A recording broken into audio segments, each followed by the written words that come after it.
मित्रांनो, तुमचं पुन्हा एकदा सुमिरित मराठी ह्या यूट्यूब चॅनेलवर स्वागत आहे.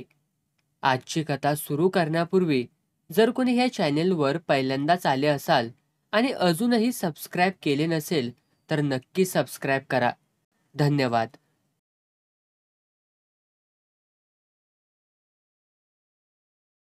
कडक ऊन सृष्टीला भाजून काढीत होतं.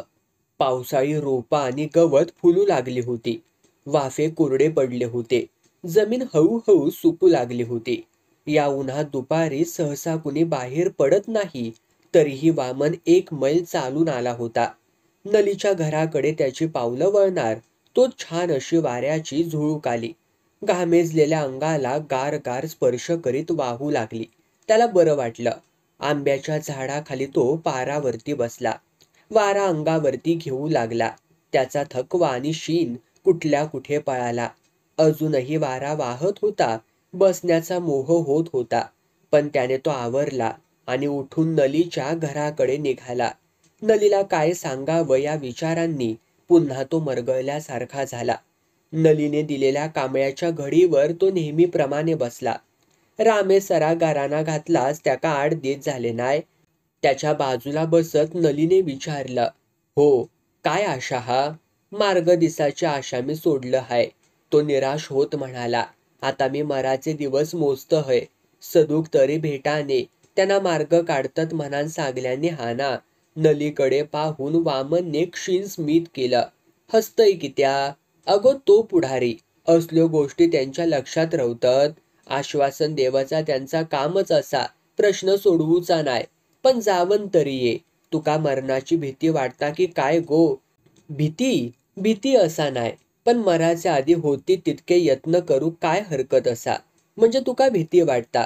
माझी जबरदस्ती नाय हा नली. तुझी शपथ भीती नाय. तू मिळणार नशी तर जगान तरी काय करूचा हा. वह्या तर आत्ता चल जीव देवक जावया. नको नको, अजून 7 दिस बाकी असत. असं म्हणून तो हसला, पण त्या हसण्यामध्ये खिन्नता होती, निराशा होती. ते हसणं मनातून उमटलेलं नव्हतं. चेहऱ्यावरच्या कातड्यांची नुसतीच हालचाल होती. नली आता तकडे सुनच इलय. सरपंचाकडसून? हो, काय सांगल्यान? भेटाकच नाय. बसायचा नाय तो येईतापर्यंत. अगो तो गावात नाय हा. कणकवलीत गेलो हा. येतलो कधी? तालुक्यातल्या सरपंचांचा अधिवेशन असा कणकवलेत. 3 दिवस. 3 दिवस? होय, 3 दिवस. आता मात्र मार्ग सापडण्याची आशा नलीलाही वाटेना. हतबुद्ध झाल्यासारखी ती बाहेर वाऱ्याबरोबर टाळ्या पेटणाऱ्या झाडांकडे पाहत राहिली. तिच्या डोळ्यांसमोर हिरवं सळसळतं साम्राज्य पसरलेलं असलं तरी मनात मरगळलेला काळोख दाटून राहिलेला होता. उद्या जेवक येशीत? तिने विचारलं. काय हा? कोंबडी मारतय. 5 परतवनासाठी राखण ठेवलेली की काय? असं त्याने विचारलं खरं, पण त्याचा स्वर कातर झाला. गळा दाटून आला. माझ्या हातचा जेवण कधी घातलंय नाही तुका? नाही कसा? भाता कापताना आमच्या मांगरात रानलंच तर जेवलंय मी. तसा नाही. तुझ्या एकट्यासाठी रांधून तुझ्या पुढ्यात बसान वाढूची लई इच्छा असा माझी. तिचे डोळे टप टप झरू लागले. तिने डोकं त्याच्या छातीवर ठेवलं. तो तिच्या डोक्यावरती हनुवटी ठेवून थोपटीत राहिला. मावळणाऱ्या प्रत्येक दिवसाबरोबर आपल्या आयुष्याचं पाऊल खडकाच्या कोंडीच्या दिशेने पडत आहे, या जाणीवेने वामनचे डोळे भरून आले. या आयुष्याने आपल्याला काही दिलं नाही. उलट हे आयुष्यच मृत्यूच्या झोळी स्वतः होऊन टाकण्याची पाळी आपल्यावरती आली. जगात बहुतेकांना त्यांच्या मनासारखं नसलं तरी किमान अपेक्षेप्रमाणे तरी मिळत असताना आपणच तेवढे दुर्दैवी का ठरलो? गेल्या जन्मीचं पाप असं जर या प्रश्नाचं उत्तर असेल तर हे तोट्याचे हिशेब चुकते करीत आयुष्य जगण्यापेक्षा ते संपवलेलंच उत्तम. आत्महत्येचा आपला निर्णय अगदी योग्य आहे. नशिबाने मनाविरुद्ध घडण्याचा शाप दिला असताना त्याच्या नाकावरती टिच्चून मनासारखं केल्याचं सुख त्यातून मिळणार आहे. दैवाला हरवल्याचं श्रेय मिळणार आहे. संध्याकाळ झाली होती. बाहेर काळोख पसरला होता. त्या काळोखात वामन ओट्यावरती बसला होता. कंदील लावायला हवा होता, पण त्याच्याने उठवत नव्हतं. त्याला आता प्रकाशापेक्षा काळोखच अधिक आवडू लागला होता. प्रकाशातल्या वास्तव चित्रापेक्षा अंधाराच्या काळ्या कागदावर स्वप्नचित्र रंगविण्याचा खेळ खेळत वेळ घालवणं त्याला पसंत होतं. त्या चित्रांना कारुण्याची चौकट असली तरी तीच त्याला जवळची वाटत होती. कुठली तरी वेदना काळजात घेऊन जगण्यातही एक प्रकारचं सुख असतं. असफल प्रेमाचं दुःख उराशी कवटाळून आजवर कित्येक प्रेमिक जगले किंवा मेले. त्यांच्या वाट्यालाही तसलं जगणं किंवा मरणं आलेलं आहे. जगून उद्ध्वस्त होण्यापेक्षा मरून नामशेष होणं त्याने पसंत केलेलं होतं. मरण्यापूर्वी आईशी आलेला कडवटपणा त्याला दूर करायचा होता. तिने घेतलेला पवित्र आपल्या प्रेमापोटीच घेतला होता हे आज शांतपणे विचार करताना त्याला जाणवत होतं. उरलेले दिवस तिच्याशी आपण पूर्वी वागत होतो तसंच वागायचं. हवं नको सांगायचं असं त्याने मनाशी पक्क ठरवलं. तो उठून रांदपाच्या ववरीत आला. आई भाकऱ्या भाजीत होती. तो चुलीसमोर बसला. अलीकडे खूप दिवस तो असा येऊन बसला नव्हता. एकदा न्याहारीला आणि 2 वेळा जेवायला एवढाच तो रांदपाच्या ववरीत यायचा. आईला नवल वाटलं. चाळा म्हणून अधूनमधून लाकडं पुढे सारीत होता. आगीचा लाल उजेड त्याच्या चेहऱ्यावरती पडला होता. मनात विचारांचा कल्लोळ माजला असावा असं वाटत होतं. त्याला काहीतरी बोलायचं आहे, पण तो बोलण्याचा धीर होत नसावा हे त्याच्या आईने ओळखलं. आई, चुलीतल्या आगीवरची नजर न काढता त्याने हाक मारली. तिच्या नजरेला नजर देण्याचं धाडस त्याला झालं नाही. बऱ्याच दिवसांनी स्वतः होऊन त्याने मारलेली हाक ऐकून तिला आश्चर्य वाटलं. ती त्याच्याकडे पाहतच राहिली. आये, उद्या शेवयो करशीत? आई अधिकच गोंधळली. कोण येवचो हा? तिने विचारलं. कोण नाय, माका खायासारखी वाटतात तुझ्या हातचो. त्याचे डोळे भरून आले. आजचा वामन वेगळा आहे हे तिच्या लक्षात आलं. आज असो काय बोलतहस ने डोळ्यात पाणी कित्या? डोळ्यात धूर गेलो हा. बायल माणसासारख्या उत्तर देऊ नको. आवाज पण बदललेलो हा तुझा. करशीत ना? तिच्या बोलण्याकडे लक्ष न देता त्याने विचारलं. करीन. त्याच्याने मग तिथे बसवेच ना. आपल्याला हुंदका फुटेल की काय असं वाटू लागलं. तो उठला. खय जातहस? खय नाय. बस, भाकरी झाली ता वाढताय मी. बाहेर बसतय, वाढलंच काय बोलाव. तिला त्याच्या वागण्याचा अर्थच कळत नव्हता. ती बुचकळ्यात पडली. नारळाच्या गोड मधुर रसातून शेवया खाल्ल्यामुळे वामनच्या पोटाला तडस लागली होती. शेवटचं मुठलं खायला नको होतं असं आता त्याला वाटलं. त्याचे डोळे जड झाले होते. आरामात झोपावं असं वाटत होतं. पण खयात वाळत घातलेल्या भातावर कावळे कोंबड्या येतील तर लक्ष ठेव असं सांगून आई उबळप घेऊन वळावरती गेली होती. तरीही जडावलेल्या पापण्या मिटतात ना मिटतात तो सायकलची घंटी वाजली. आरवंड्यासमोर सायकल उभी करून सदू येत होता. त्याला पाहून वामनला आनंद झाला. त्याची झोप पळाली. तो उठून उभा राहिला. झोपला होतास की काय? सदूने विचारलं. नाय रे, निघतो डोळं लागलो होतो. ए बस की. वामन मार्ग सापडला. माच्यावरती बसत तो म्हणाला. वामनचा चेहरा उजळला. काय तो? सांग तरी. वामन ऐकायला उतावीळ झाला होता. अरे, मी कणकवलीला अधिवेशनाला गेलो होतो ना. कळला माका. तुझी बायको बोलली माका. हो, तू येऊन गेल्याचं सांगितलं तिने म्हणून तर जेवल्याबरोबर सायकल काढली बघ. तर सांगायची गोष्ट काय वामन, कणकवलीला असताना संध्याकाळी मी माझ्या मामांकडे जेवायला आणि झोपायला जायचो. परवा रात्री जेवल्यानंतर गप्पा मारता मारता मी तुझ्या लग्नाचा विषय काढला. सगळ्या अडीअडचणी सांगितल्या तर ते पटकन म्हणाले, अरे कणकवलीत लग्न करा. कुणाचे पाय धरायला नको. ना भटाचे की गावाचे. असा सांग तरी कायता समजावून. व्यवस्थित बसत आणि जीवाचे कान करीत तो म्हणाला. अरे हल्ली कणकवलीच्या रामेश्वर मंदिरात लग्ने लावतात. खूप लोक याचा फायदा घेतात. लग्न वैदिक पद्धतीने लावतात. आपण फक्त 501 रुपये भरायचे आणि कधीचा मुहूर्त हवा ते मात्र सांगायचं. भट वगैरे सगळंच ते बघतात. शिवाय आपल्या 50 माणसांना जेवायलाही वाढतात. एकदा पैसे भरल्यावर आपल्याला सुतळीचा तोडा सुद्धा न्यायला नको. खराच की काय रे? वामन उत्साहित झाला. हो, बघ, विचार कर. मला तरी तू कणकवलीला जाऊनच लग्न करावं असं वाटतंय. तसाच करताय. तुझ्या विश्वासातली मोजकी माणसं न्यायची. वाडीतले लोक येतील ना रे? सगळेच येतील असा काय वाटत नाही. पण माझे 10-12 दोस्तदार नक्कीच येतील. पुरे तेवढे. त्यांना घेऊन जा आणि लग्न करू दे. गुरुवाचं आणि भटाचं नाक कापू दे. मी रामेश्वरा गाराणा घातलंय 15 दिवसात काय तो मार्ग गावान देत म्हणान. देव पावला मग तुला. होय, तुझ्या रूपाने उभो राहिलो. रामेश्वराच्या कृपेने रामेश्वराच्याच देवळात तुझे लग्न लागणार आहे. तू मात्र लग्नाक हजर राहावाक व्हया. नाहीतर अचानक तुझा काहीतरी काम असायचा बघ. नाही नाही, तुझ्या लग्नाला मी अवश्य हजर राहणार आहे. मग कितीही महत्वाचे का काम असो. पण एक गोष्ट, काय ती? कणकवलीत लग्न करायचा सल्ला मी दिला हे तिसऱ्याला कळता कामा नये. नाही कळूचा. माझ्या मामांचा मुलगा यशवंत राणे कणकवलीच्या हायस्कूलमध्ये शिक्षक आहे.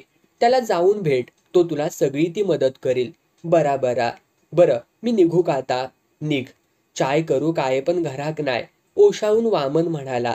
हरकत नाही. लग्नाचे लाडूच द्या आता, मग झालं. तो हसला आणि सायकलवरती टांग मारली. तो गेल्यावरती वामन स्वतःशीच हसला. रामेश्वराच्या देवळाकडे तोंड करून भक्तिभावाने नमस्कार केला. आपल्याला देवाने मार्ग दाखवला आहे. गुरुवाच्या अंगात देव येतो हे खोटं आहे, हे सिद्ध केलं आहे असं जगाला ओरडून सांगावं असं त्याला वाटलं. हे गाऱ्हाणं आपण एकट्याने घातलं हीच चूक केली. गावातल्या 4 चौघांना बोलवून त्यांच्या साक्षीने घालायला हवं होतं. पण आता बोलून काही उपयोग नव्हता. सांगून कुणाला पटलं नसतं. एक चांगली संधी आपण गमावली असं त्याला वाटलं. वामनने भिक्याच्या मुलाला हाक मारली. विटी दांडू करून देण्याच्या करारावरती त्याला भात राखायला बसवला आणि निघाला. काका, तुझे आईन विचारल्यानंतर खय गेलो म्हणान सांगाव. नली थय. भिक्याचा मुलगा हसला. काय कळला रे तुका हसतयस तो? असं म्हणून त्याला टपली मारली आणि नलीच्या घराची वाट चालू लागला. नलीचे डोळे आनंदाने भरून आले. असा काही मार्ग निघेल असं तिला स्वप्नात देखील वाटलं नव्हतं. तिने आत्महत्येसाठी मनाची पूर्ण तयारी करून ठेवली होती. पण नेहमी परीक्षा आणि अंत पाहणारा देव कधी कधी झोळी फाटेल इतकं दान देऊन जातो याची प्रचिती तिला आली. नली, असा वाटता गावाची बैठक बोलवूची आणि गुरुवावरचा वारा खोटा हा ह्या दाखवून देवाचा. वामनचा राग अजून त्याच्या मनात खदखदत होता. कोणाक खरा वाटात? तू गाराणा घातला या थय कोण होते? नाही ताच माझा चुकला ना. वामना, जो मार्ग देवान दाखवल्याने हा त्यांना माका पण बरा वाटला. पण असो हुरळान जाऊ नको. देवान मार्ग दाखवल्यान हा, पण त्या मार्गान व्यवन अजून काही कार्य करून दिल्यान नाही हा. तुका काय म्हणायचा हा नली? मनाचा इतकाच की दिल्ली अजून लांब असा. तुझे माझे टकरे रक्षता पडतील तवा खरा. मधी नशिबांत कशी ताटा वाढून ठेवल्यानी हद कोणाक ठावक. नली, तू स्वतः पण भीतहस नि माका पण भितवहस. नाही, तसा नाही वामना. माझा म्हणणा इतक्याच अजून पाऊल टाकताना सावध रवाक व्हया. नली, 25 तारखेचो मुहूर्त धरूया. चलात ना तुका? अडचणीचो विचार करून काय ता सांग माका. चलात. आजपासून 23 दिवस असत. तुझ्या भावांका पत्र लिव, मी पण लिवताय. कणकवलेक जावन भेटान तरी आधी. अगो, त्याका कितीसो वेळ लागता हा. उद्या जातयनी सगळा नक्कीच करून माघारी येतय. हा, पत्रा मगेच लिवया. कणकवलीला जाऊन वामन यशवंत राणेला भेटला. त्याने रामेश्वराच्या देवळात भटजींची गाठ घालून दिली. तोच म्हणजे 25 तारखेचाच मुहूर्त नक्की झाला. सकाळी 11:15ची वेळ ठरली. किती माणसांचं जेवण पाहिजे? भटजींनी विचारलं. नक्की किती माणसांचं जेवण सांगावं तेच त्याला कळेना. तो यशवंतला म्हणाला, मी मघाशी वाटेत तुमका सांगलंय ना तशी परिस्थिती असा. माझे 10-12 दोस्तदार येतील पण, आणि कोण येतील की नाही काय सांगा येवचा नाही. माझी आई पण येत की नाही तीच एक शंका असा. यशवंत भटजींना म्हणाला, असं करा काका, आमची 50 माणसं धरा. चालेल. जास्त आली तर आम्हाला निदान तासभर तरी आधी सांगा म्हणजे झालं. हो, तसं सांबाऱ्यात पाणी ओतायला पाहिजे. यशवंतच्या या विनोदावरती सगळे हसले. परतताना यशवंत म्हणाला, वामनराव, तुमच्या लग्नाला जर जास्त माणसं यावीत असं तुम्हाला वाटत असेल तर एक उपाय आहे. अशाच एका लग्नात माझ्या मित्राने तो प्रयोग केला आणि तो यशस्वी सुद्धा झाला. अशाच म्हणजे त्या लग्नालाही भावकीचा तीव्र विरोध होता. आदल्या दिवशी रात्रीपर्यंत कुणीही तयार नव्हतं. असा मग हे माका पण सांगा, जमण्यासारखा असात तर. जमेल. 250-300 खर्च करावे लागतील. कबूल. नाहीतरी गावात लगीन केला असतंय तर 3-4 हजाराचो चुराडो झालोच असतो. आणि इतकी माझी तयारी पण होती. आता तुम्ही घरी जाणार ना? होय. चला तर तुम्हाला स्टँडवरती सोडतो. उपाय सांगा होतास त्याचा काय? वाटेत सांगतो. चला. वामनने भावांना पत्र लिहिली, पोस्टातही टाकली, पण अजून आईला लग्नाबद्दल काही सांगितलं नव्हतं. कसं सांगावं हेच त्याला कळत नव्हतं. सांगितल्यावरती ती पुन्हा त्रागा करील. गेले 2 दिवस चांगली बोलते आहे, पुन्हा अबोला धरील अशी भीती त्याला वाटत होती. म्हणून तो तिला सांगायचं पुढे पुढे ढकलीत होता. पण असं किती दिवस पुढे ढकलणार? केव्हा तरी तिला सांगायलाच हवं आहे. जेवढं लवकर सांगू तेवढंच बरं. लग्नापर्यंत सगळा धुरळा खाली बसेल. आयत्या वेळी सांगितलं तर त्या धगधगत्या वातावरणात आपलाही बेरंग होईल. काही सुचणार नाही, उत्साह वाटणार नाही. लग्ना दिवशी तरी घरातलं वातावरण निर्मळ पाहिजे. तांदळाचं सूप घेऊन वामनची आई ओट्यावरती येऊन बसली.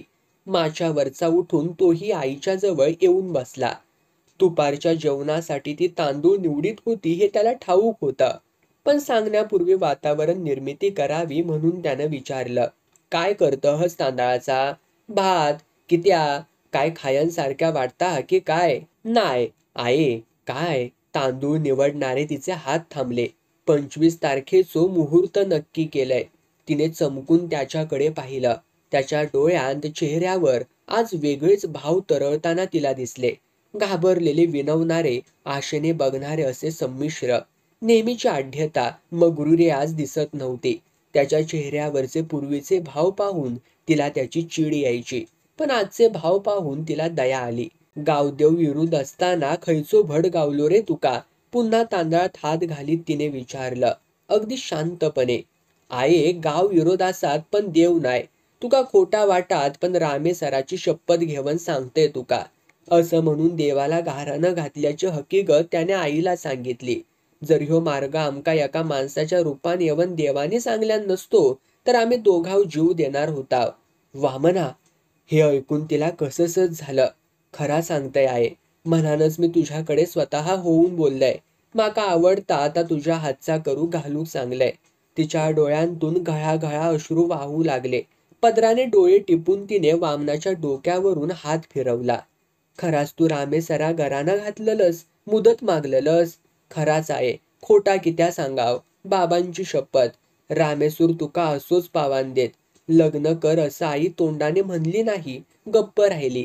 तिचं मौन हाच त्याने होकार मानला. चाकर मान्यांका पत्र पाठवलं हय, येवाचा असला तर येतील, असं म्हणून वामन उठला. आज त्याच्या डोक्यावरचं मोठं ओझं उतरलं होतं. पिसासारखं हलकं हलकं वाटत होतं. आनंदाने उड्या माराव्याशा वाटत होत्या. लग्न उद्यावर आलं होतं, पण लग्न वैदिक पद्धतीने आणि कणकवलीला होणार असल्यामुळे इथे कसला सोहळा करायचा नव्हता. लग्नघर म्हटलं म्हणजे घरात 4 दिवस गडबड गोंधळ सुरू असतो. नातेवाईकांनी घर गजबजून गेलेलं असतं. पण इथे या घरातल्या मुलाचं उद्या लग्न आहे हे सांगूनही कुणाला खरं वाटणार नाही अशी परिस्थिती होती. वाडीत लग्नाचं आमंत्रण गेल्यापासून वाडीतल्या घराघरात छोटी मोठी भांडणं होऊ लागली होती. कुठल्या घरी बायका मुलांना लग्नाला जायचं होतं, पण पुरुष जायला देत नव्हता, तर कुठल्या घरी याच्या उलट परिस्थिती होती. लग्नाला न जायचं कारण वामनला विरोध हे नव्हतं, देवाची भीती हे होतं. अशा परिस्थितीत वामनच्या खास मित्रांखेरीज कुणीही येण्याची शक्यता दिसत नव्हती. त्यांचे भाऊ आणि त्यांची बायका मुलं आली असती तरी घराला घरपण आलं असतं. लग्नाला शोभा आली असती. वामनच्या मनात आलं, आयुष्यात एकदाच करायचं लग्न सुद्धा आपण थाटामाटात करू शकत नाही. चोरासारखं दुसऱ्याच्या गावात जाऊन आपल्याला लग्न करावं लागतं आहे. पण आजवर या संदर्भात घडलेल्या गोष्टींचा विचार करता लग्न होत आहे हे सुद्धा काही कमी नाही. दादाच्या लग्नात आपण लहान होतो, 15-16 वर्षांचे. किती ॲटम बॉम्ब लावले होते. ते आणण्यासाठी वडिलांच्या नकळत दादाने आपल्याला पैसे दिले होते. त्या दिवशी आपलं वरातीकडे लक्षच नव्हतं. काखेत ॲटम बॉम्बचा खोका घेऊन आपण वराती पुढे चाललो होतो. पावला पावलावर बार उडवून देत होतो. या एकाच उद्योगात रंगून गेलो होतो. वडील अगोदरच वारल्यामुळे भाईच्या लग्नात तर सगळी जबाबदारी जाणत्या माणसाप्रमाणे आपणच पार पाडली होती. लग्नासाठी स्वतः भाई 4 दिवस आधी तर दादा आदल्या दिवशी आला होता. मांडव घालण्यापासून वाजंत्री घोडा सांगण्यापर्यंत सगळं आपणच केलं होतं. बाईने अगोदर पाठवलेले आणि आल्यानंतर दिलेले पैसे आपण स्वतः खर्च केले होते. आपल्या कामगिरीवरती दोघेही भाऊ खुश झाले होते.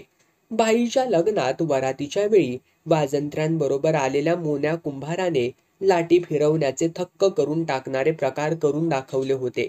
माणसाच्या डोक्यावरती नारळ ठेवून डोक्याला इजा न होता फोडला होता. तोंडातून घासलेटच्या चुळी उडवून आग ओकून दाखवली होती. रात्री नवऱ्याच्या मांडवातल्या जेवणावळीला 400-500 माणसं जेवली होती. आपल्या लग्नात यातलं काही नाही. ना मंडप, ना घोडा, ना वरात, ना फटाके. आजवर या घरात जी लग्न झाली त्यात या घराने सक्रिय भाग घेतला होता. प्रत्येक वेळी घर गजबजून गेलं होतं, जिवंत झालं होतं. एका ववरीत भाताचे मोठमोठे टोप उतरवले होते, तर दुसऱ्या ववरीत 2-3 कढ्यात वडे होते. एका ववरीत सांबार, भाज्या यांचा घमघमाट सुटला होता. आदल्या रात्री जात्यावरच्या ओव्यांनी आणि लग्नाच्या गाण्यांनी घर गात होतं. त्याच या घराला उद्या संध्याकाळी या घरच्या मुलाचं आज लग्न झालं असं कुणीतरी सांगणार तेव्हाच कळणार. वामन आणि नली यांचं लग्न कणकवलीच्या रामेश्वराच्या देवळात व्यवस्थित पार पडलं. 70-75 माणसं जेवली. यशवंत राणेने सांगितल्याप्रमाणे त्याने लग्नाला येणाऱ्या माणसांना नेण्या आणण्यासाठी खास एसटी बसची व्यवस्था केली होती. सकाळी 8-8:30 वाजता कणकवलीत पोचायचे असल्यामुळे बस संध्याकाळी 7च्या सुमारासच येऊन वामनच्या घरासमोर उभी राहिली होती. ती पाहून वाडीतली जाणती अजाणती पोरं वेडी पिशवी झाली. आई वडिलांच्या विरोधाला न जुमानता हट्टाने त्यांनी लग्नाला जायची तयारी सुरू केली. पोरांबरोबर काहींचे आई वडीलही यायला तयार झाले. शेवटी गाडीत बसायला जागा पुरेना म्हणून काही लोकांना उभं राहावं लागलं. शेकडो विनवण्या आणि मनधरण्यांनी जे झालं नसतं ते काम गाडीमुळे विनासायाच झालं. यशवंत राणेची युक्ती यशस्वी झाली. नलीचे दोघे भाऊ मुंबईहून सहकुटुंब आले होते, तर वामनाच्या भावांनी निषेधाचा खलिता धाडला होता. त्यात त्यांनी लिहिलं होतं, गाव आणि देव यांचा ज्या लग्नाला विरोध आहे त्या लग्नाला आम्ही हजर राहणार नाही. आई मात्र न सांगता यायला तयार झाली. इतकंच नव्हे तर घरभरणीच्या वेळी आपली मोहनमाळही तिने नलीला दिली. वामनला ही घटना अपूर्वाईची वाटली, शुभसूचक वाटली. एवढ्या महाभारतानंतर लग्न होत आहे तेव्हा यानंतर सासू सुनेचं कसं पटणार, ही एक शंका त्याला अलीकडे सतावीत असायची ती दूर झाली. वामन नलीचं वैवाहिक जीवन सुरू झालं. नलीला तर स्वप्न सत्यात उतरल्याचा भास होत होता. दोघही सुखात होती, मजेत होती. नलीच्या सासूने लग्नाआधी तिचा खूप दुस्वास केला होता, पण आता ती मागचं सगळं विसरली होती. नीट वागत होती. नलीही तिच्या कलाकलाने वागत होती. लहान सहान गोष्टी सुद्धा सासूचा सल्ला घेत होती. तिचा मान राखत होती. सासू नाराज होईल अशी एकही गोष्ट ती करीत नव्हती. तिचं मन तिने जिंकलं होतं. सासू सुनेच्या चांगल्या वर्तवणुकीने वामनही आनंदात होता. मधल्या काही दिवसात आईला जेवढा त्रास दिला त्याची परतफेड तिच्याशी चांगलं वागून करीत होता. वामनला आता कुणाचं वैर वाकडेपणा नको होता.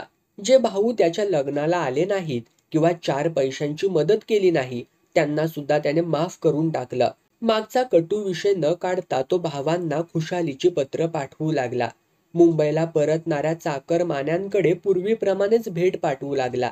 परंतु शरमेमुळे तेच आता पत्राचं उत्तर पाठविनासे झाले होते. वामनचा राग उरला होता फक्त गुरुवावर.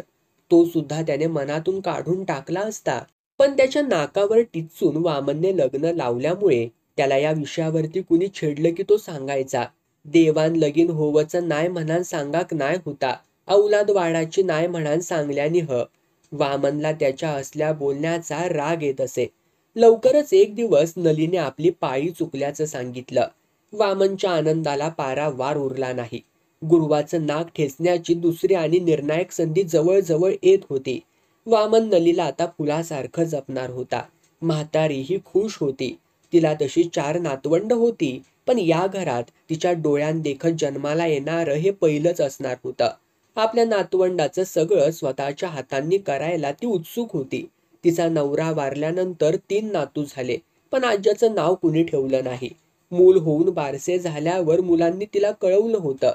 आता मात्र वामनला मुलगा झाला तर ती आपल्या नवऱ्याचं नाव ठेवणार होती, गोपीनाथ. नलीला दिवस गेल्याने वामन जेवढा आनंदित झाला होता तेवढाच धास्तावलाही होता. नलीची अवस्था सुद्धा वेगळी नव्हती.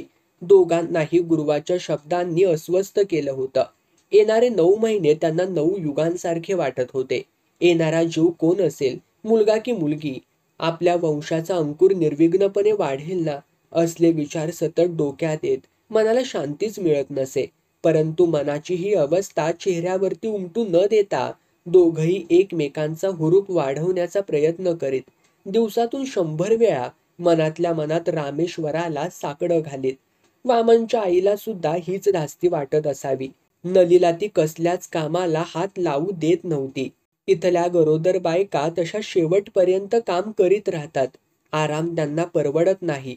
पण म्हातारी मात्र कसलाही धोका पत्करायला तयार नव्हती. विहिरीतून पाणी आणण्याचं काम वामनने स्वतः पत्करलं होतं.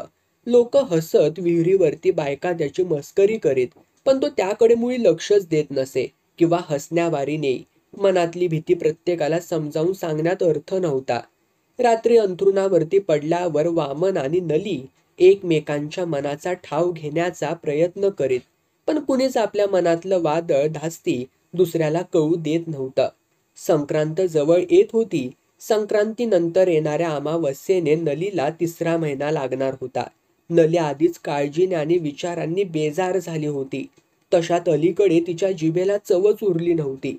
जेवायला बसली की ओकारी आल्यासारखी वाटे. सासू आणि आई दोघी तिला काय खावंसं वाटते ते विचारीत, पण काही खावं असं तिला मुळी वाटतच नसे. तरीही सासू स्वतःच्या मनाने काहीतरी करून खायला घाली. तिचा मान राखण्यासाठी नली थोडंसं खाल्ल्यासारखं करी. जेवायची इच्छाच नसल्यामुळे ती पोटभर जेवतच नसे. त्यामुळे हल्ली ती बारीक आणि निस्तेज दिसायची. गरोदर स्त्रियांच्या चेहऱ्यावर दिसतं ते तेज नलीच्या चेहऱ्यावर दिसत नसे. वामनने तिला कणकवलीला नेऊन डॉक्टरला दाखवलं होतं. त्याने रक्त वाढवण्यासाठी सुचवलेलं टॉनिक ती नियमित घेत असे. संक्रांती दिवशी सकाळी वामनाची आई लवकर उठली. आपल्या कित्येक वर्षांच्या सवयीप्रमाणे तिने घर सारवायला घेतलं. कुठलाही सण असला की ती लवकर उठून सारवायला सुरुवात करायची. सूर्य उगवताना तिचं सगळं घर सारवून व्हायचं आणि रांगोळी घालून व्हायची. नलीला जाग आली. आपल्या अंगावरचा वामनचा हात तिने हलकेच बाजूला केला. उठून बसली. तिच्या हालचालीमुळे वामनलाही जाग आली. त्याने तिचा हात धरला. "नीच गो, खय जातहस? उजाडला आता. नाय अजून नीच तू. नाय काय, तुमचे आईन घर सारूक पण सुरुवात केल्यानी वायच नीच." डोळे न उघडताच त्याची विनवणी चालली होती. "नको, संक्रांत असा आज सणाचो दिवस. संक्रांती दिस निजान राहुला तर वरीसभर तीच सवय लागता. तुम्ही पण उठा." पण त्याची उठायची तयारी नव्हती. तो कूस बदलून झोपला. नलीने बसल्या बसल्या सुटलेले केस बांधले. उठून लुगडं व्यवस्थित केलं. रात्री खालीवर लागलेली पोलक्याची बटणं नीट लावली आणि ववरीचा दरवाजा उघडून वळीत पाऊल टाकलं. तोच नुकत्याच सारवलेल्या ओल्या शेणावरून बेसावध नलीचा पाय घसरला. ती पडली. पडल्याचा आवाज आणि नलीने "आये गे" अशी म्हणून मारलेली किंकाळी ऐकून ओटा सारवीत असलेली सासू आणि वामन दोघंही धावली. नलीने पडल्या जागीच बसकन मारली होती. तिला उठायलाच येत नव्हतं. उठायला होत नव्हतं. पोटावरती कंबरेवरती हात धरून ती वेदनेने कशी तरीच करीत होती. वामनने आणि त्याच्या आईने तिला धरून उठवायचा प्रयत्न केला, पण उठायचा प्रयत्न केला की तिला अधिकच वेदना होत होत्या. जीवघेण्या कळा येत होत्या. वाकडं तिकडं तोंड करून ती त्या सोसण्याचा प्रयत्न करीत होती. वामन बाहेर आला. शेजाऱ्यांना हाका मारल्या. दोघे तिघे हातातली कामे तशीच टाकून धावत आले. त्यांनी तिला अलगद उचलून ववरीत आणून झोपवलं. नलीला सारं असह्य होत होतं. ती कणत होती, रडत होती, वळवळत होती. तिची अवस्था पाहून वामनला रडू येत होतं. ओठावरती दात आवून तो ते थांबण्याचा आटोकाट प्रयत्न करीत होता. गुरुवाच्या शब्दाची वावटळ त्याच्या डोक्यातून भिरभिरत होती. त्याने भिवा आणि मारुतीला अण्णांना आणण्यासाठी पिटाळलं. स्वतः तिच्या उशाशी बसला. क्षणभरही तो तिला नजरेआड करू इच्छित नव्हता. मनातून रामेश्वराचा धावा चालला होता. शेजारी बाजाराच्या बायका जमल्या होत्या. नलीला आराम पडावा यासाठी सुचविल ते उपाय त्या करीत होत्या. नली गरोदर असल्यामुळे सगळ्यांच्या चेहऱ्यावर चिंता स्पष्टपणे दिसत होती. हा देवाचाच कोप असावा. वामनने देवाचा सांगणं ऐकलं नाही म्हणून तो ओढवला असावा असं सर्वांनाच वाटत होतं. पण कुणी बोलून मात्र दाखवत नव्हतं. इतक्यात बायकांनी ववरीत जमलेल्या सर्व पुरुषांना बाहेर जायला सांगितलं. अशुभाच्या चिंतेने वामनचं काळीज चरकलं. कळवळणाऱ्या नलीकडे पाहत जड पावलांनी तो बाहेर आला. ववरीचं दार आतल्या बायकांनी बंद करून घेताच वामनचा संयम सुटला. त्याला रडू कोसळलं. लोक त्याची समजूत घालू लागले, धीर देऊ लागले. ज्याला आपण घाबरत होतो तेच झालं. या विचाराने त्याचा धीर सुटला. गुरव आपल्याकडे पाहून हसतो आहे असा भास त्याला होताच तो ताडकन उठून उभा राहिला. ओरडला, नाही नाही रामेसरा, जर गुरुवाच्या मनासारखं झालं तर मी तुझ्या पुढे कपाळ आपटून जीव देईन म्या. त्याने आपला चेहरा दोन्ही हातांनी झाकून घेतला. गुडघ्यावरती बसून ओक्साबोक्शी रडू लागला. सगळे एकमेकाकडे पाहू लागले. त्याची समजूत कशी घालावी तेच त्यांना कळेना. वामन आता शांत झाला होता. अधूनमधून दरवाजाकडे पाहत होता. दरवाजा अजून उघडत नव्हता. आत बायकांची घाई गडबड चालू होती. काय होत आहे हे कुणालाच कळत नव्हतं. अण्णांना आणायला गेलेले भिवा आणि मारुती अजून परतले नव्हते. अण्णा घरी असतील का? असले आणि ते आले तर उपयोग होईल का? अशा नाना शंका वामनच्या घाबरलेल्या मनाला सतावत होत्या. दुबळ्या झालेल्या मनाला संशयाच्या हजारो मुंग्या डसतात. वामनचंही तसंच झालं होतं. क्षणाक्षणाला तो हतबल होत होता. भिवा आला धावत, एकटाच. त्याची धाप कमी होण्यापूर्वीच कुणीतरी त्याला विचारलं, अण्णा येतत का रे? ते घरात नाही, कलच चेडवा थंय गेलं हत. पण मारुती गेलोला हा पुढे डॉक्टरा कानूक. मास्तराचो दिवाकर त्याका सायकलीवरती बसून घेऊन गेलो हा. आता डॉक्टर येण्याची वाट पाहत बसणं भाग होतं. पण आता काही चांगलं घडेल, आशादायक घडेल अशी आशा वामनला वाटेच ना. आजच अण्णा घरी नसावेत ही गोष्ट त्याला साधी सरळ वाटली नाही. त्याची विचारशक्तीच खुंटली, नष्ट झाली. दरवाजाचा आवाज ऐकल्याबरोबर वामन उठून उभा राहिला. दरवाजा उघडून म्हातारी अक्का बाहेर आली. अरे अण्णा कानूक कोण गेलो हा? काहीतरी बघा लवकर, पोर हैराण झाला हा. अण्णा घरात नाही हत. मारुती डॉक्टरा कानूक गेलो हा पुढे. डॉक्टर येत, नाहीतर डोली करून घेऊन जावा, य घालवू नको. वामनला हुंदका फुटला. तो मटकन खाली बसला. फटफटीचा आवाज झाला आणि डॉक्टर आले. म्हणून सगळे रस्त्याकडे पाहू लागले. रस्ता दुरुस्तीचं काम करणारा कंत्राटदार धुरळा उडवीत वेगाने निघून गेला. सगळे निराश झाले. डॉक्टर आले नाहीत तर नलीला तिकडे नेण्यासाठी डोली बांधून तयार ठेवावी असं सगळ्यांचं मत पडलं. डोली बांधायची तयारी सुरू झाली. जो तो हातभार लावण्यासाठी पुढे सरसावला. पुन्हा फटफटीचा आवाज ऐकू आला. की त्या मायझयो गाडी उडवत आहा. मघाशी गेलेला कंत्राटदार परततो आहे अशा समजुतीने कुणीतरी त्याला शिवी हासडली. पण यावेळी फटफटी डॉक्टरांची होती. त्यांच्या मागे मारुती बसला होता. डॉक्टरांना पाहून सगळ्यांचे चेहरे आशेने उजळले, पल्लवित झाले. डॉक्टर आत गेले. वामनने अंगातल्या गंजी फ्रॉकने डोळे पुसले. त्याचे हात नकळत रामेश्वराला नमस्कार करण्यासाठी जुळले. अर्ध्या पाऊण तासाने डॉक्टर बाहेर आले. वामनने त्यांच्या चेहऱ्यावरचे भाव वाचण्याचा प्रयत्न केला, पण त्यांच्या चेहऱ्यावर कसलेच भाव त्याला दिसले नाहीत. लोकांनी डॉक्टरांना बसण्यासाठी माच्यावरती जागा करून दिली. हिचा नवरा इथे असतो की मुंबईला असतो? गळ्यातला स्टेथोस्कोप काढून आपल्या बॅगेत ठेवत त्यांनी विचारलं. ह्यो काय, हैसरच असता, नाना मामांनी सांगितलं. वामनने डॉक्टरांसमोर येऊन त्यांना नमस्कार केला. हे बघा, आता घाबरण्यासारखं काही नाही. काहीही नुकसान झालेलं नाही. पण 8-10 दिवस तिला पूर्णपणे विश्रांती आणि उपचारांची गरज आहे. मला रोज इथे येणं शक्य नाही, तेव्हा तुम्ही असं करा. माझ्या दवाखान्यात येऊन राहा. तिथे खोली आहे, सगळी व्यवस्था आहे. आजच संध्याकाळपर्यंत घेऊन या. ते जाण्यासाठी उठले. मारुतीने बॅग उचलली. डॉक्टर, तुमची फी? ते नंतर बघू मागून. तुम्ही घाबरलेले दिसतात. वामनकडे पाहून ते म्हणाले, अहो घाबरायचं मुळीच कारण नाही. मी 8 दिवसात तिला ठणठणीत बरी करतो. त्यांनी वामनच्या पाठीवर थोपटलं. डॉक्टरांच्या या बोलण्याने आणि थोपटण्याने त्याला धीर आला. चेहरा खुलला. त्याने डॉक्टरांना नमस्कार केला. फटफटीचा आवाज करीत डॉक्टर निघून गेले. त्यांच्याच गाडीने उडवलेल्या धुरळ्यात दिशेनाशे झाले. देवढगात अंतर्धान पावावा ना, अगदी तसं. वामनला वाटलं ते डॉक्टर नव्हते. प्रत्यक्ष रामेश्वर त्यांच्या रूपाने माझ्या मदतीसाठी आला होता अशी त्याची भावना झाली. ओवरीचा दरवाजा उघडा होता. वामन आतमध्ये गेला. डॉक्टरांनी दिलेल्या इंजेक्शनमुळे नलीला आराम पडला होता आणि झोपही लागली होती. ती खूप थकल्यासारखी दिसत होती. चेहरा पांढरा फटक पडला होता. त्याच्या डोळ्यामध्ये टचकन पाणी आलं. वामन सुईणीला घेऊन आला.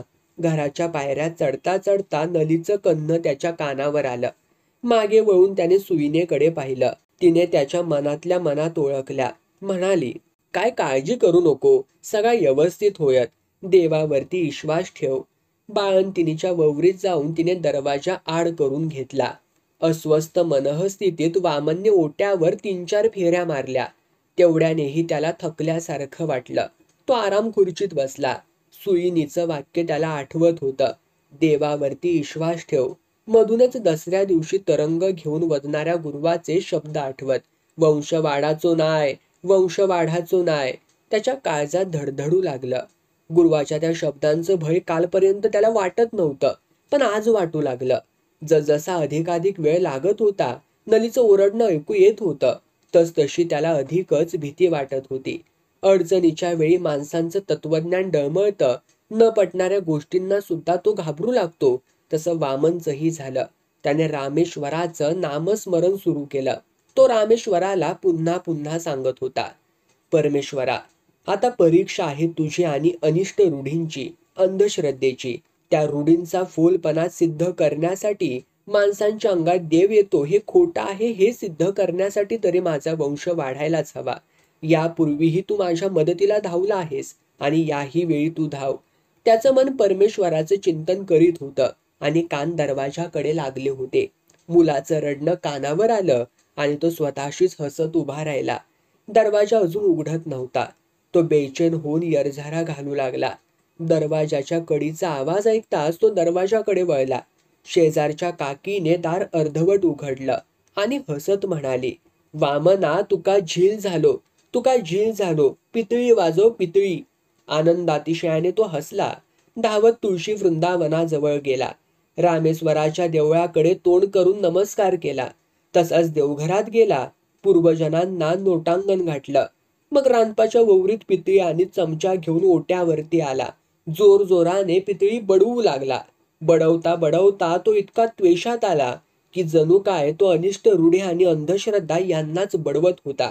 गुरुवासारख्या भोंदूंना बडवत होता, हानीत होता, मारीत होता.